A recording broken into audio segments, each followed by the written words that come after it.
Quand une femme atteint ce point où elle réalise qu'elle n'a plus personne vers qui courir, plus personne pour répondre à ses appels, plus personne pour comprendre ses silences, et que tout ce qui lui reste, c'est Dieu, quelque chose de puissant commence à naître en elle. Ce n'est pas la fin de son histoire. C'est le début de sa transformation. Ce que tu vis en ce moment, ce silence, cette solitude, cette distance, ce n'est pas un accident. Et ce n'est pas une punition. C'est une préparation. Reste avec moi, parce que ce que tu es sur le point d'entendre, ce n'est pas seulement un message. C'est une confirmation. Tu n'es pas vide. Tu es en train d'être rempli. Tu n'es pas abandonné. Tu es en train d'être aligné. Tu n'es pas en train de te perdre. Tu es en train de devenir. Ah, quand les gens partent, Dieu s'approche. Il y a des saisons dans la vie d'une femme, où Dieu permet que tout le monde s'éloigne. Les amis deviennent silencieux. Les messages restent sans réponse. Les relations s'effondrent. Et soudain, le monde devient calme. Trop calme. Mais écoute bien ceci. Ce silence n'est pas vide. Il est sacré. Parce que souvent, l'absence des gens est l'invitation de Dieu. Quand les autres sortent, Dieu entre. Quand les voix disparaissent, sa voix devient audible. Quand tout le monde te laisse, tu découvres enfin qui ne t'a jamais quitté.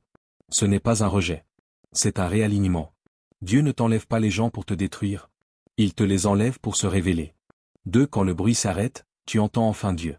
On ne peut pas entendre un murmure dans une vie pleine de bruit. Alors parfois, dans sa miséricorde, Dieu nettoie ton environnement. Il laisse certaines relations mourir. Il laisse certaines portes se fermer. Il laisse certaines conversations s'arrêter. Pas pour te briser, mais pour briser le bruit autour de toi. Parce que sa voix n'est pas dans le chaos. Elle est dans le calme. Et c'est dans ce calme que quelque chose de profond commence. Tu pries différemment.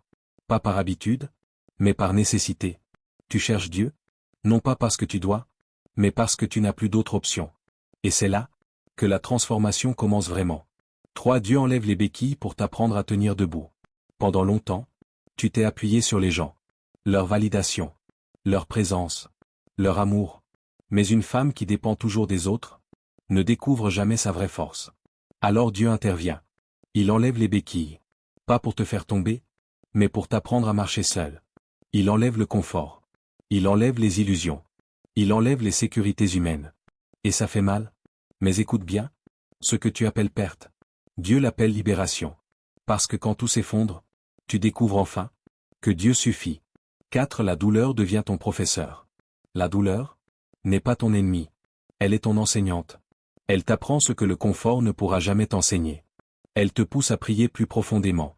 Elle te pousse à chercher plus sincèrement. Elle te pousse à grandir plus rapidement.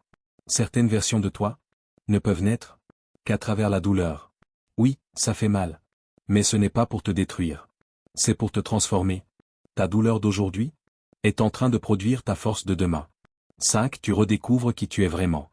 Quand les voix extérieures disparaissent, tu entends enfin ta vraie identité. Plus les opinions, plus les attentes, plus les étiquettes. Juste toi et Dieu. Et dans cet espace, il te montre qui tu es réellement.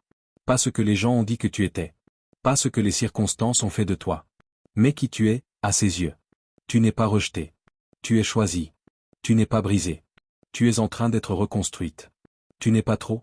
Tu es faite pour beaucoup. 6. Ta foi devient inébranlable. Il existe une foi qui ne peut naître que dans la solitude. Pas une foi de façade. Pas une foi de dimanche. Mais une foi testée, prouvée, renforcée. Une foi qui tient, même quand rien ne va. Une foi qui reste, même quand tout part. Une foi qui dit, même si je ne comprends pas, je fais confiance. Même si je ne vois rien, je crois encore. Et cette foi-là, personne ne peut te l'enlever. Ta solitude n'est pas un retard, c'est une naissance. Tu penses que tu es en retard. Tu penses que ta vie est en pause. Mais en réalité, tu es en train d'être préparé.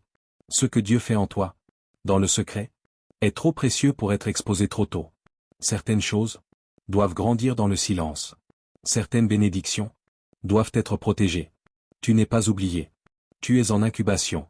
Tu n'es pas mise de côté. Tu es mise à part.